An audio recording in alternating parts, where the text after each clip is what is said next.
News 24 को स्वागत करुछि। आसंतु जिबा गुरुत्वपूर्ण घटना पर नजर पकेबा। लगातार भाव में ओडिशार लघुचापर प्रभाव रही एवं झिपिझिपि वर्षा सहित अधिकांश जिले में वर्षा जारी रही एवं पाग मध्य काउलिया करुछि। एही पाग काउलिया रे पाचिला क्षेत्र में हसुथुबा पाचिला क्षेत्र में झिपझिप वर्षार चाषी मुजरे वज्र पड़ी। आजिठू वर्षा पश्चिम जल प्रभाव में 5 दिन कोहला पाग सह वर्षा संभावना कही रखुଛି। दर्शक बंधु, प्रबल जाड़े थरुची ओडिशा।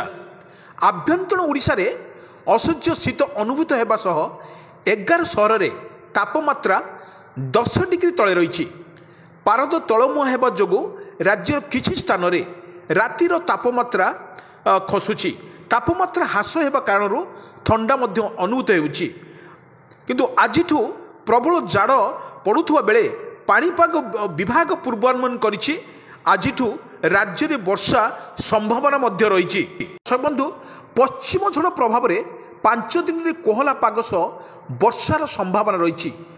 आसंता काली ठारू दक्षिण ओडिशार विभिन्न स्थान में वर्षा सह 19 तारिख में मालकानगिरी, कोरापुट, नवरंगपुर, कलाहांडी, कंजमाल, रायगड़ा, गजपति और गंजाम हालुकार मध्यम धरण वर्षा होबार बोली पूर्वानुमान करिछि पाणीपाग विभाग। 21 तारिख पर्यंत राज्यर विभिन्न स्थान में वर्षा नहीं आकलन करिछि पाणीपाग विभाग। बुधवार गंजाम गजपति रे हालुका वर्षा संभावना रही। 20 और 21 तारिख मध्य वर्षा नहीं 15टी जिला को येलो वार्निंग जारी करा जायछि।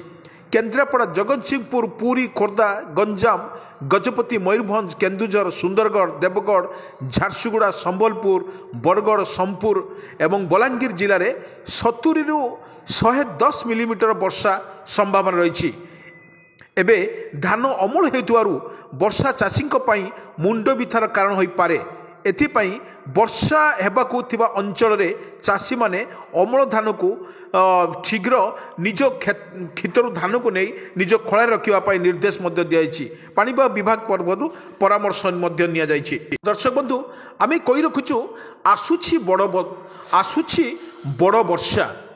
3 दिन ओडिशा रे प्रबल वर्षा को नहीं चाषी को सतर्क कला पाणीपाग विभाग।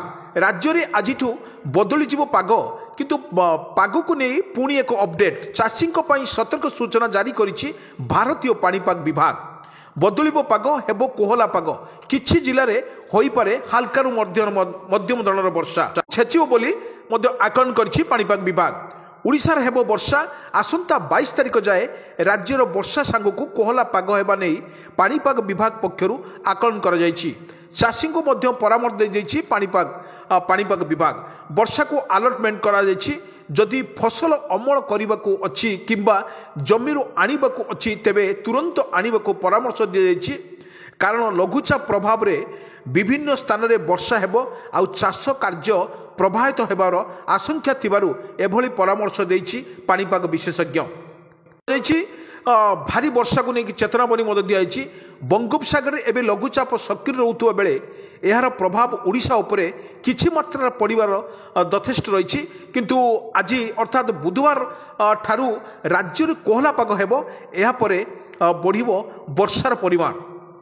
एटी बड़ कथा होउछि आसंता काली अर्थात बुधवार राज्य में किछि जिले में हाल्का वर्षा हो पारे।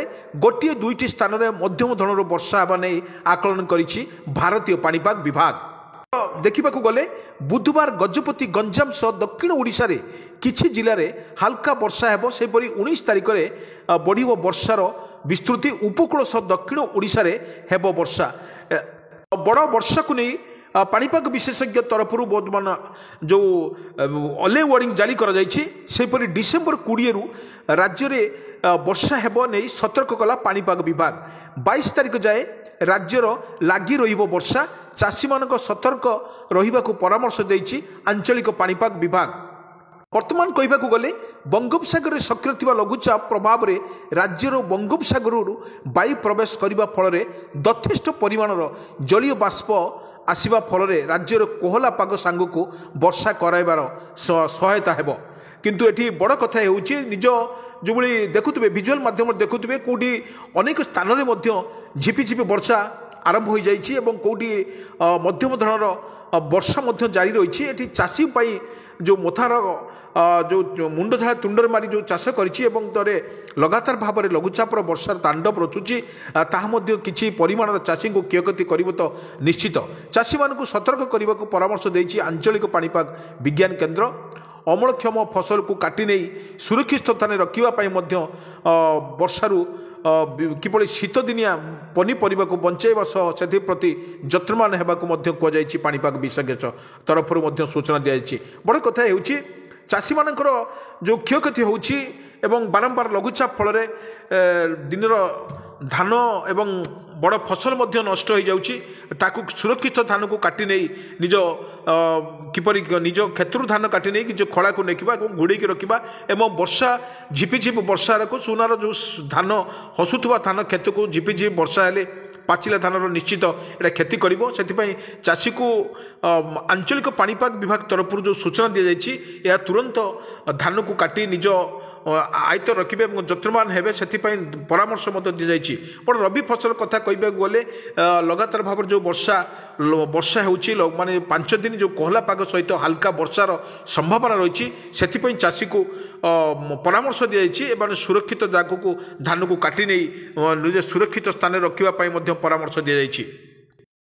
ହଁ ଦର୍ଶକ ବନ୍ଧୁ, ଆମେ କହି ରଖୁଛୁ ବାରମ୍ବାର ନ୍ୟୁଜ୍ ମାଧ୍ୟମରେ ଏବଂ ବର୍ଷାର ସ୍ଥିତିକୁ ଓଡ଼ିଶାରେ କ'ଣ ରହିଛି ତାହା पूरा भिडियो पूरे नेक्स्ट कौन स्थिति रही लघुचाप संबंधी घटना किपरि ओडिशा पर प्रभाव पड़ो ता सीधा सड़क आम जनइबू एवं जो भली चाषी को परामर्श दि जाएगी सुरक्षित रहिबा पई मध्य पाणीपाग विशेषज्ञ तरफ निर्देश दि जाएगी।